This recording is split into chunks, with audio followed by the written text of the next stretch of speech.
Okay, you can tell like what kind of snake it is. This thing has sound in it too. Okay. This is an African puff adder. Year by year, this snake kills more people in Africa than all their venomous snakes combined. Contains one of the worst venoms of the snakes in Africa. It is still a baby right now. It will attain a length of 5 feet. Probably get as big as round as a tennis ball can or a soda can. This snake is extremely dangerous. Notice I'm using a snake hook on it. I would not recommend one of these for the average layman, just for the fact that they are extremely toxic. They're in a way, they're a very beautiful snake also. Tell you what, let me back. There's a caterpillar crawl.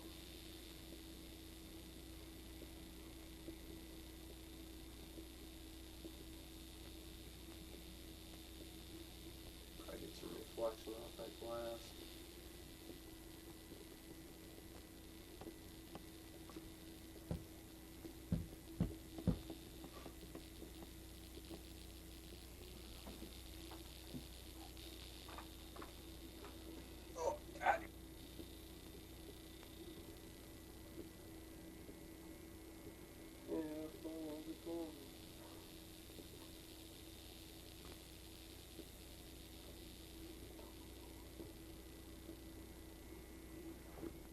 This is a speckled rattlesnake.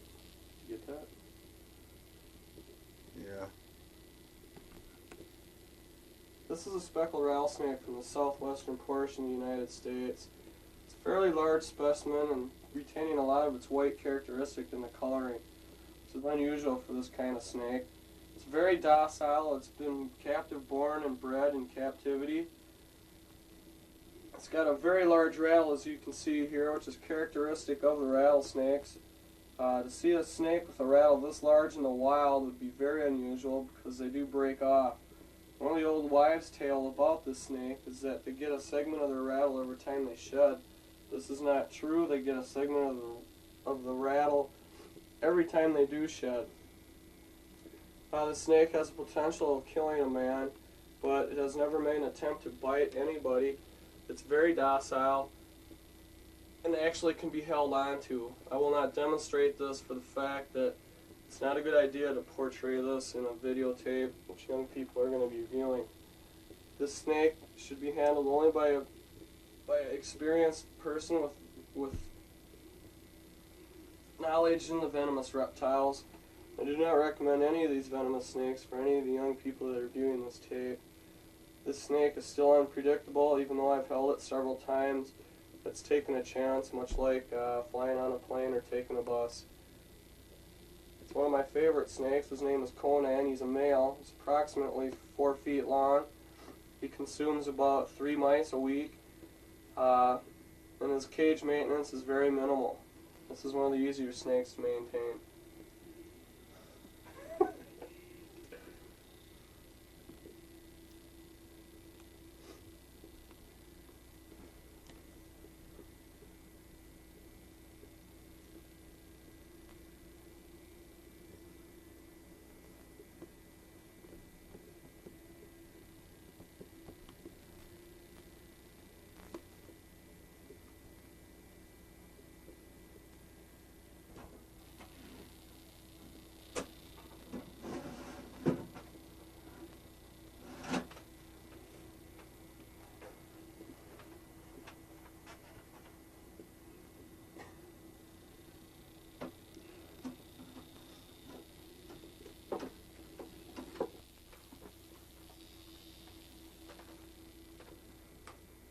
Okay. This is a timber rattlesnake. Found in the snake is becoming overhunted for its prestige. Wait. Okay. The snake is becoming overhunted for the prestige of killing a venomous snake. This is one of the only native venomous reptiles to Minnesota, and it's retained down in the southernmost portions of the state. The habitat is quickly being destructed by development and farming. This snake is relatively harmless. The death ratio on this snake is very, very low, capable of only killing small children. Adults do have a good chance of surviving a bite from one of these. They are not that toxic, and to become alarmed and bit by one of these only increases your chances of a fatal encounter. This snake here is also born in captivity and raised. It was approximately 7.5 to 8 inches long when it was born. I've had it approximately 3 years now. It was my first snake. I started out with venomous reptiles. As you can see, it's very strikingly marked. One of the characteristics is the black end of the tail down there by the rattle. There again, the snake has a smaller rattle than the speckled rattlesnake you saw previously, just for the fact that this is a smaller snake. This one's almost full grown. It will attain a length. This is a Massasauga rattlesnake. This is also a member of one of the rattlesnakes of Minnesota. This is found down in the swampy regions along the river. It's also known as the black swamp rattlesnake. This snake is a little bit more toxic than that of the timber rattlesnake. It's one of the only pygmy rattlesnakes capable of inflicting a fatal bite to man. This snake is found fairly common down there, but there again it is on the threatened species list, retained in the DNR list. This snake can be extremely fast, and it's often stepped on, resulting in the many bites that are recorded in the state. Now this snake here was captive born and is approximately 2.5 years old. It will not get much longer than this, but the body has a lot to fill out and the head will get a little bit bigger, about the size of a quarter. It also does not have much of a rattle right now, being that it is a young rattlesnake. This snake is very strikingly marked also, as the other two that you've seen previously.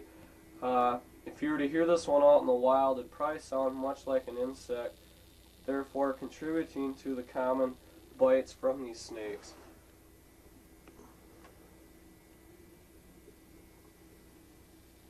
These snakes are protected in Wisconsin right now. It's illegal to hunt them. Right now there's a bill in the legislature right now to take the bounty off these snakes. These snakes are more endangered than the timber rattler for the fact that the wetlands are being destroyed and drained for agriculture and development.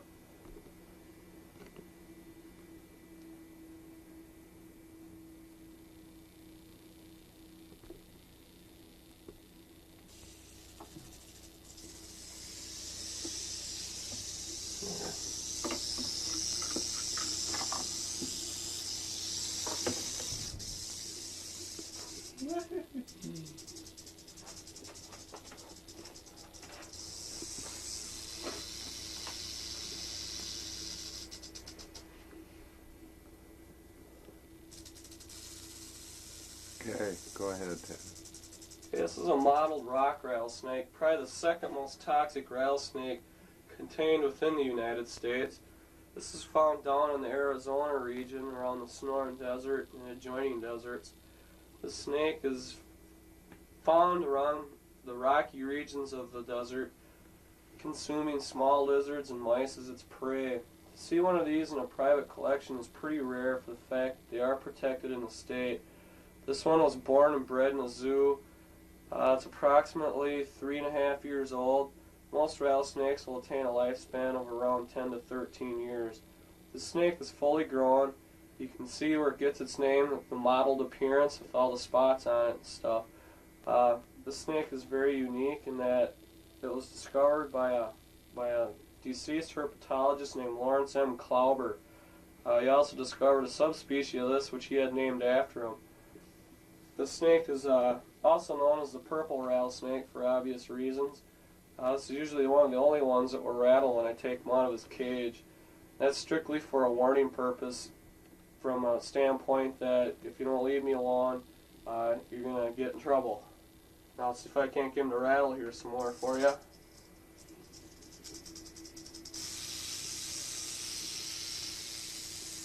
Typical sound of a rattlesnake.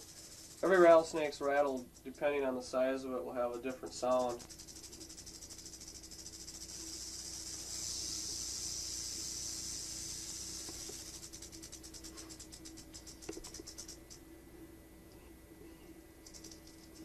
The instrument that I'm using here is a snake hook used by professional herpetologists. It's a collapsible snake hook designed for specifically handling snakes.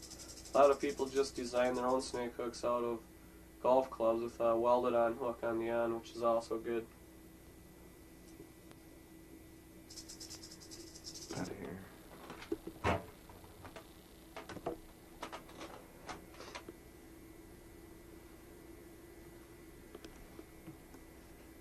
Just cut off the light. Okay. All these snakes here are the same kind. They're just genetic strains, meaning different color phases of the same kind of snake. Color phases have been manipulated by man or controlled by man to produce a more prettier snake and a higher yield and price.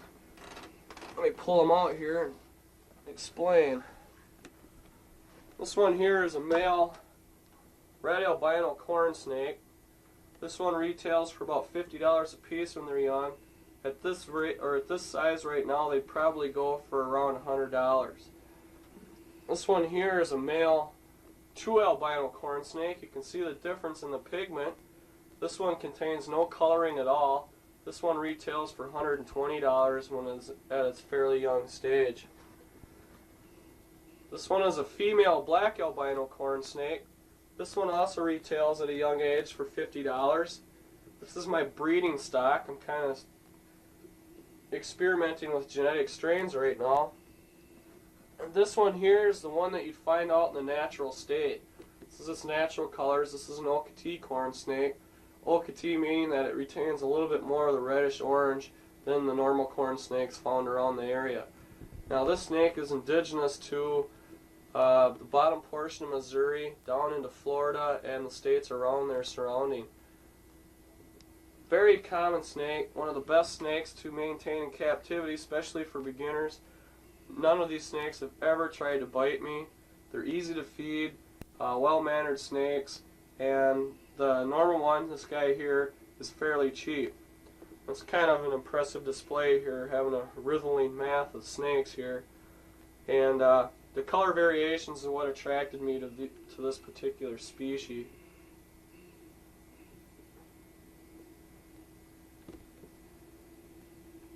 These guys are cold.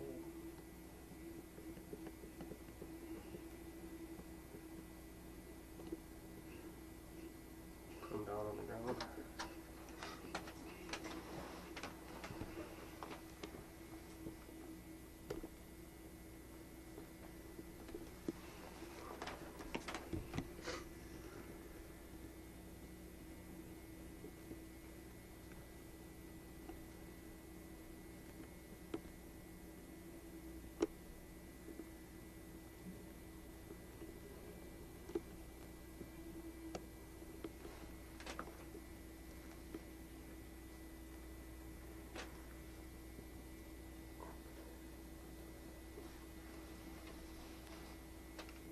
Okay. Here, hold on a second. Don't. These are two different kinds of milk snakes here. This is a Mexican milk snake, indigenous, of course, of its name, down to Mexico. It can also be found in the southwestern portions of the United States. This one here is a Pueblan milk snake. You can see the color variations plainly.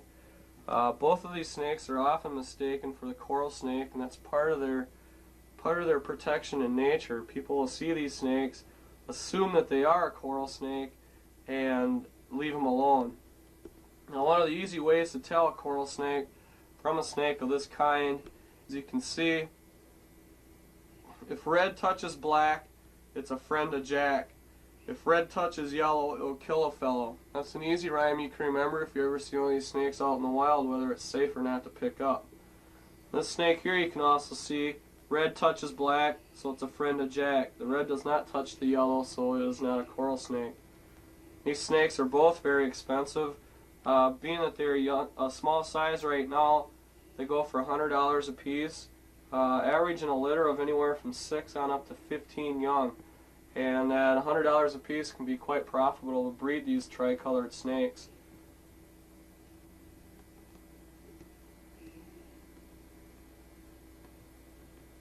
Where can you buy snakes?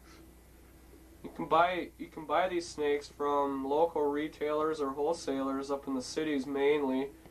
There's one place here in town that I don't recommend buying reptiles from. That's one of the local pet stores. Just for the fact the prices are way out of line. Most of these snakes, if you were to find this one out at one of the pet shops, not the one at Apache Mall. It rhymes with dank. They probably sell them for over $250. I attained both of these snakes for $100 a piece, which is a going rate even at wholesale prices.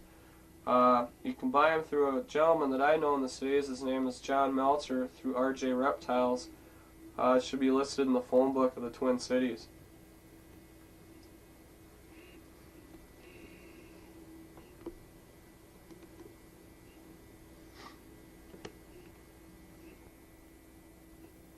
This is Ted's setup down here.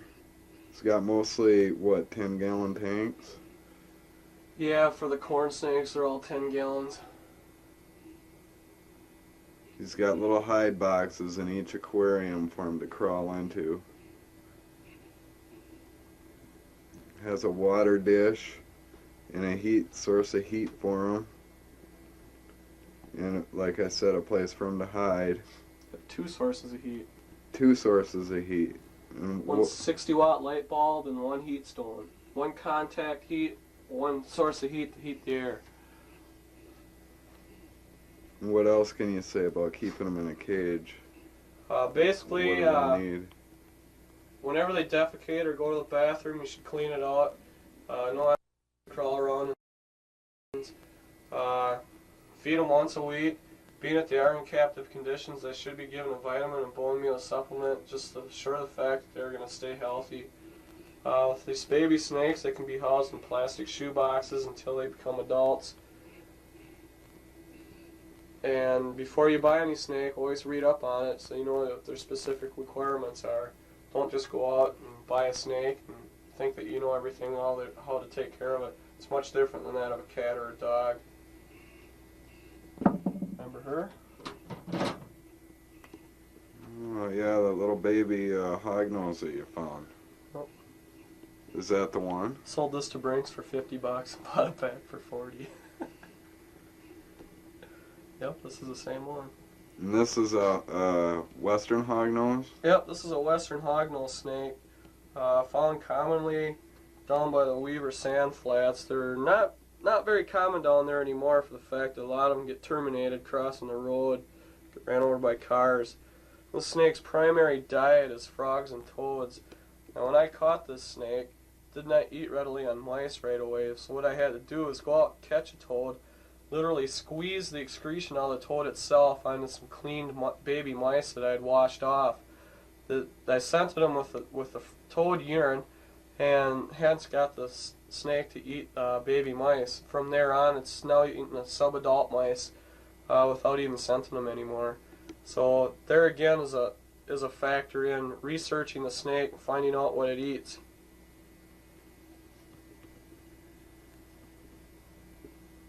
These snakes are one of the biggest bluffers in nature. They'll strike at you with their mouth shut, they'll hiss, they'll spread this flap of skin right here, kind of like a cobra, to make themselves appear a little bit larger. If that doesn't work, they'll flip upside down, go belly up, and try to make themselves look like they got ran over by a car. They sometimes even store a small pocket of blood back in the lower portion of their neck to cough that up to make it appear that they got ran over. These snakes are very, very good pets. Sometimes you run across one that's just ornery, but this one's fairly mellow. I caught this one when it was a baby. You can see the striking belly marks on it, jet black with some yellow in it.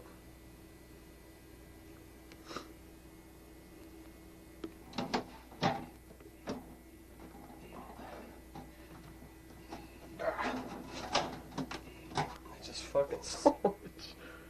This is a green iguana, named mainly after Mike's brother, Joe. Now this guy here may appear harmless, but about a month ago he put 7 stitches in my thumb. I've had him for 5 years, first time he's ever bit me or made an attempt to bite me. This guy's mainly a vegetarian, very, very powerful, very, very sharp claws. A lot of people think that these things are good pets. I don't recommend them from the average person. A lot of people think they can be maintained in like a 55-gallon aquarium. This is not true. You can see the size of the cage that I keep them in. which is a renovated closet.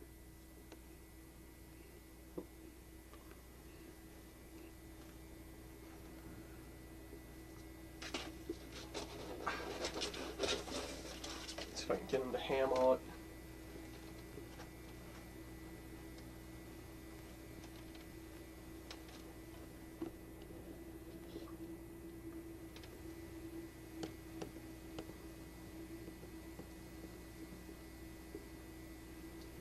Some of Joe's favorite foods are, he likes cauliflower, bananas, grapes, the dark grapes.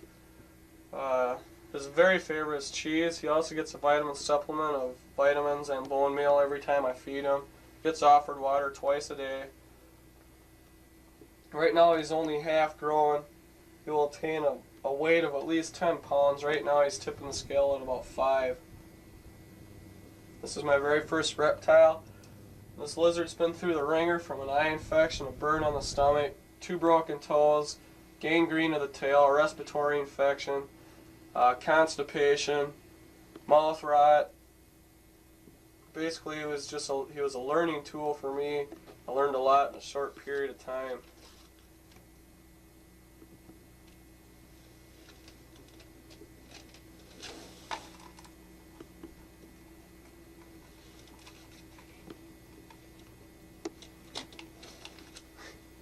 He's hungry. Oh. So I go get some chow for him? Yeah. Yeah.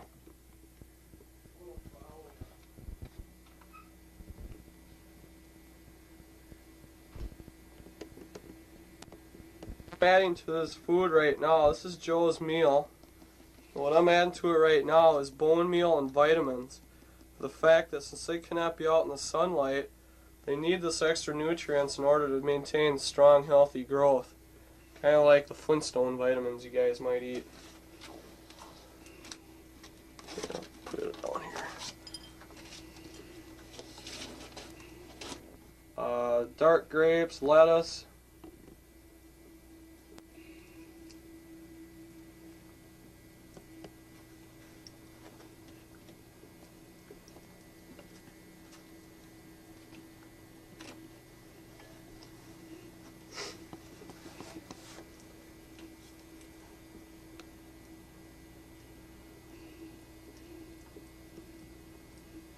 All this stuff is uncooked to maintain the highest amount of vitamin content. Once you cook the vegetables, it loses a lot of the vitamins.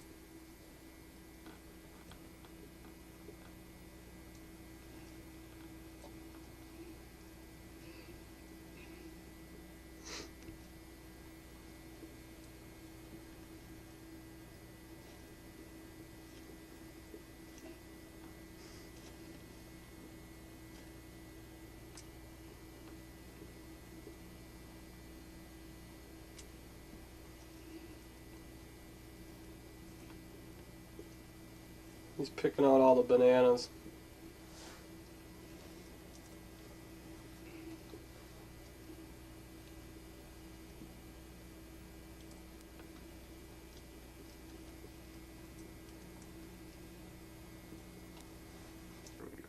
Okay, Ted. Morris. This is my pet cat from biology class at school. Super easy to take care of. You don't have to feed them, water them, clean the litter box. They always stay when they're told. They always have a smile. Say 35 to 40. Wait, weigh him? His claws are cool as hell. God, he's primitive. He's an old one. Super old. I bet he's 50 years old. But that one's 25 anyways. He's cold as hell. Tell us what kind of turtle it is, Mike. Brrr. Smile!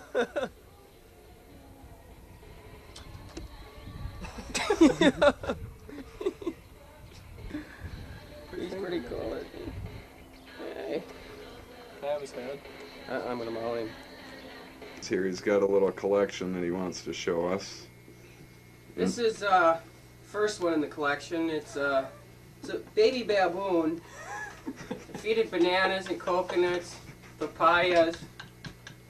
She's pretty easy to take care of. She likes riding the turtle. We'll put her up on the turtle here. There we go. Yeah. We went hunting snapper Sunday, and she really likes that. Have a heck of a time getting her out of the trees, though. Yeah, this one weighed 37 pounds. I got it in the Nelson Bottoms in the Mississippi River. So, yeah. Here, put this thing up the tree.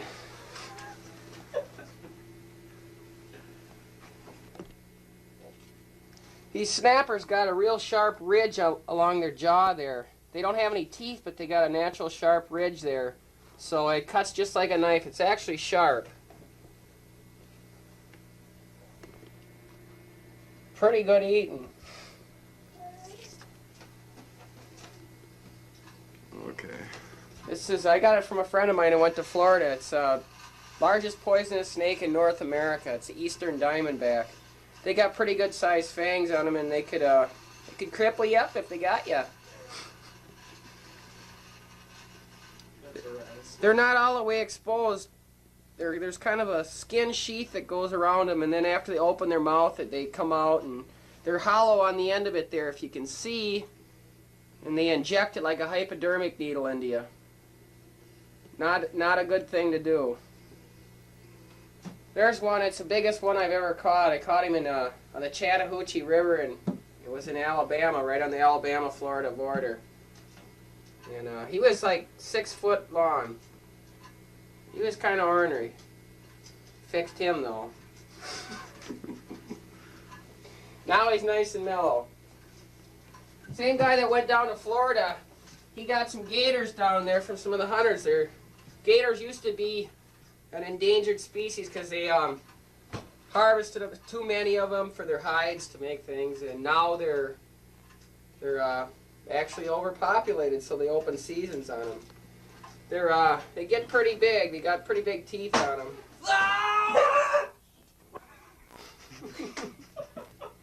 And that's it. So. And when Movie star. you have a snake that doesn't eat very well, This guy is a poacher. Zoom in on his face. when you have a snake that doesn't eat well, hold on. Snake that doesn't eat well, you can make things such as belts, hat bands, garter belts, etc. Headbands, you know. Anything. Use your imagination. Over here we got a frog from Africa. I gave him a froggy Larry. As you can see, the back he leg. looks like a Larry. He likes to eat mice. He eats frogs. As you can see, he's pretty good size. He's not full grown either. He's wobbly. He's kind of wobbly. That's Larry. On it like this, it's got some size to him. Because the little, reptiles have a lot of babies, and then so many of them are healthy. Yeah. They usually die when they're younger. Because I know this girl that lives across the street from me, she had a hatchling this big. I thought, when I first looked at it, I thought it was just in a knoll. And I thought, that thing ain't gonna live. That's already... Monty's garbage pail. You garbage pail kid. That lizard there. Yeah. That's a good lizard. Except it ain't That's much of a pet. I mean, it's just like... Place to go down. It's kind of sandy, a dunes area down there. They get pretty good size. Probably one of our largest snakes in Minnesota. Is that that sanctuary? Got it on October 1st opening duck hunting down there. It was a pretty nice day. It's a good snake. I think they're looking out. Look, he's hard. They make good belts, good hat Yeah, they bands. make good hat They bands. make good belts.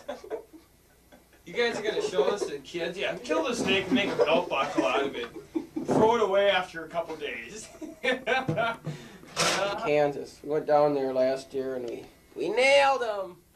This is one of the ones I kept. It's kind of pretty. We found it flipping rock over. Oh, See its belly? my hand and his thumb. Yeah, it's kind of a pretty snake. Pretty mellow, eats good. Down boy. Look out! Now we're gonna have to make a belt buckle out of him. I made this out of a baby timber rattler. This is on now. I Let's get a side view of You it. can see the fangs on that, even though it's a young one. It could still cripple you up. He Put it bite hurting you. on you. He bite you. And this one's from Honduras. It don't look very good right now because it's just shedding its skin. And I don't know. I want this one to get away. It's kind of an expensive one, so I'm keeping that one. Wait, watch me feed this baby to the lizard. Hey, Larry. You want a baby? Are you hungry? This is a common North American poetry. Yeah. Look at, if you can see the eyes on this one, this one's going to shed its skin. Normally it's a Hey, let's bright go red deer and hunting. black snake. And see its eyes are blue? That means it's opaque, it's going to shed its skin. And after it sheds its skin, it'll come out real brilliant red and black, and it'll be real nice looking. And I'll probably have to turn it into some luggage. I got a luggage strap. Ask Ted, he's butchered a lot of Okay. them. Larry, he's one of our favorite. Reason I got him is I got a lot of carrion over here, which means rotting meat. He loves it. Charles, come on out, Larry. What are you doing? That's not Larry, that's mine. You're right. It's not Larry. I lied. Some other guy. It's imposter. Oh my God. Larry likes Food eating in a babies. cage. Come on. What?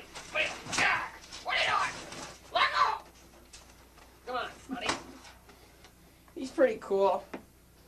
He bite you. He's got me. Hell, it is a true reptile.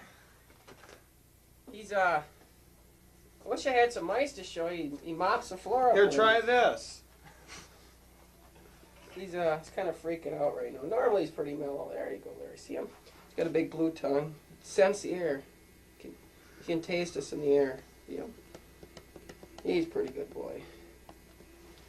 It's a female. Yeah. She's getting It's a ready to pinch a little.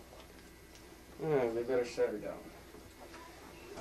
There you go, buddy. Her cloaca sticking out. Here, there's your hole. You go in there. There you go. That's his hole. I could leave the door open and he still won't go anywhere. Because he's happy. On this one. He's a happy camper. Yeah, he's a happy camper. I got Eastern Diamondbacks in there. We'll I take suppose- him up.